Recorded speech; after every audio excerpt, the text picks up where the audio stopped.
ഓം ശ്രീനാരായണ പരമ ഗുരവേ നമഃ.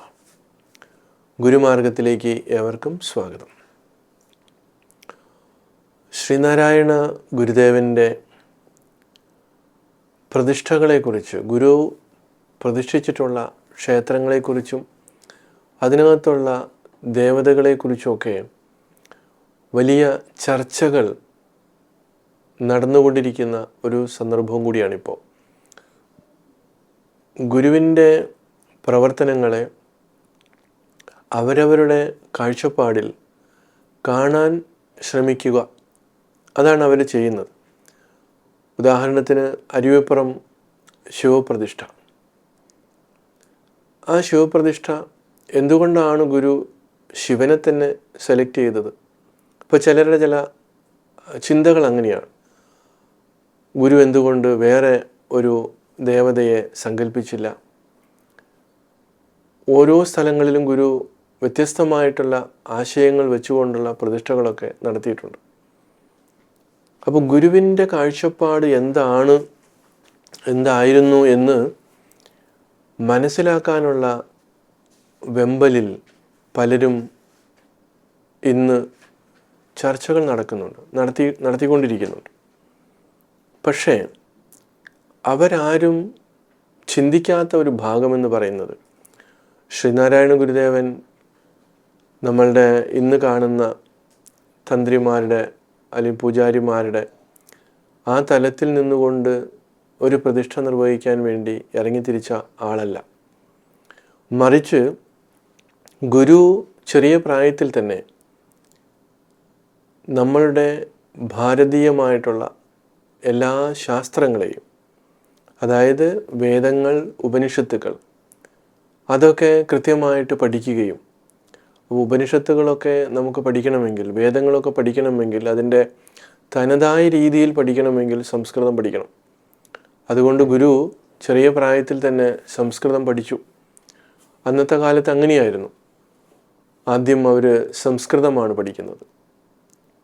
പ്രത്യേകിച്ച് നമ്മുടെ ഈ സംസ്കാരം കിടക്കുന്നത് അതിലൂടെയാണ്.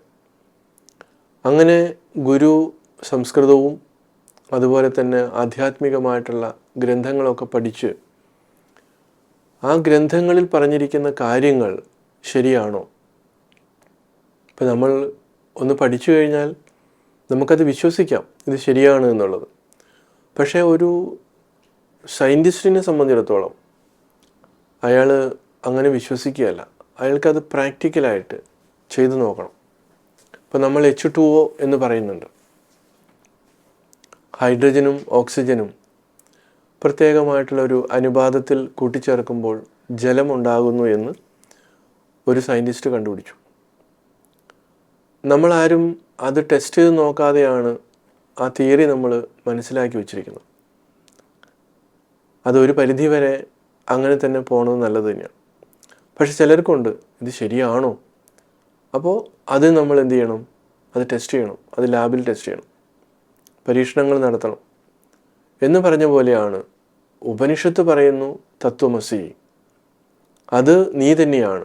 ഏത്? ഈ പ്രപഞ്ചത്തെ സൃഷ്ടിച്ച് പരിപാലിച്ച് സംഹരിച്ചു പോരുന്ന അദൃശ്യമായിട്ടുള്ള ആ ചൈതന്യം, അത് നീ തന്നെയാണ് എന്ന് ഗുരു ഉപദേശിക്കുകയാണ്. അപ്പോൾ അത് അങ്ങനെ തന്നെയാണോ എന്നുള്ളത് നമുക്ക് ഒറ്റയടിക്ക് പറയാൻ പറ്റില്ല. കാരണം ഈ പ്രപഞ്ചത്തെ സൃഷ്ടിച്ചിരിക്കുന്ന ആ ചൈതന്യത്തെ നമുക്ക് ബോധ്യപ്പെടണം.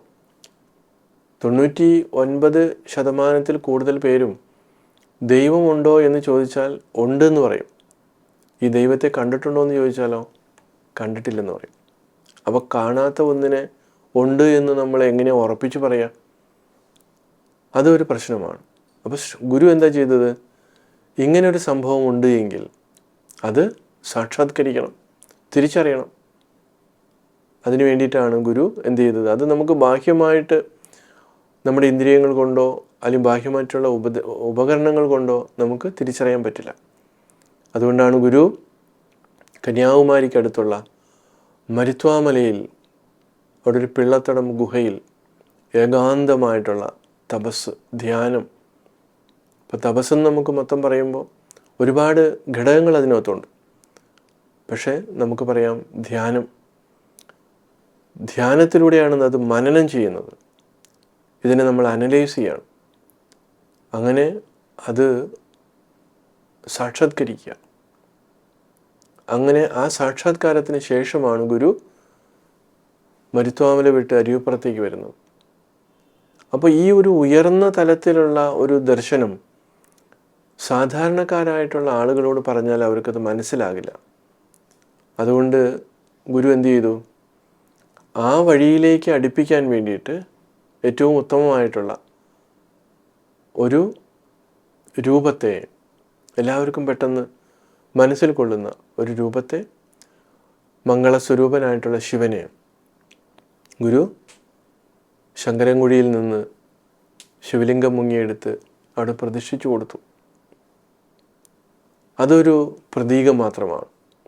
ഏതിലേക്കുള്ളതാണ്?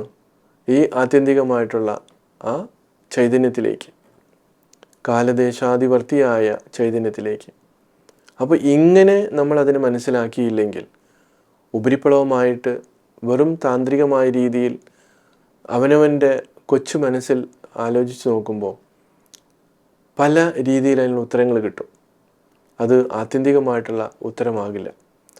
അപ്പോൾ ഗുരുവിൻ്റെ ആ കാഴ്ചപ്പാടുകളെ, ഗുരുവിൻ്റെ വിഷനെ നമുക്ക് ശരിയായ രീതിയിൽ ഉൾക്കൊണ്ടുകൊണ്ട് നമ്മളും കൂടി ആ വഴിയിലൂടെ സഞ്ചരിച്ചാൽ മാത്രമേ തിരിച്ചറിയാൻ പറ്റുള്ളൂ. അപ്പോൾ അന്വേഷിക്കുന്നവർ, ചർച്ച ചെയ്യുന്നവരൊക്കെ ഈ ഒരു രീതിയിൽ അവനവൻ്റെ സ്വഭാവത്തെ ഒന്ന് പാകപ്പെടുത്തി അങ്ങനെ മുന്നോട്ട് പോകാനായിട്ട് ശ്രമിക്കുക എന്നുള്ളതാണ്. തീർച്ചയായിട്ടും അതിന് സാധിക്കട്ടെ. എവർക്കും നമസ്കാരം.